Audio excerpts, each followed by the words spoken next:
Koepka doesn't blame JB.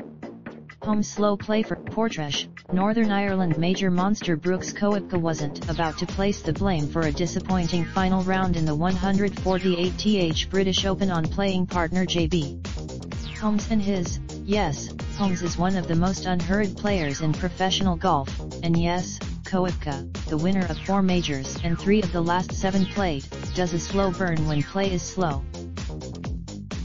But Holmes, who started the final round in 3rd place at 10 under, hit his opening tee shot out of bounds and things got worse from there as he visited most every ghastly place on the Dunluce links at Royal Portrush on a gloomy, rainy and windy day by the North Atlantic Sea en route to an 87.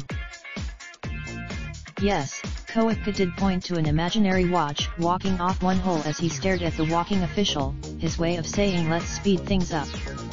But he didn't bash. Instead, Koepka's disappointment was self-inflicted, the 3 over par 74 that left him in a tie for 4th squarely on his massive, muscular shoulders. If raindrop, drop top smoking, no cooking the hot pot. Fucking on your bitch, yeah, that. Looking up, open the park, pot.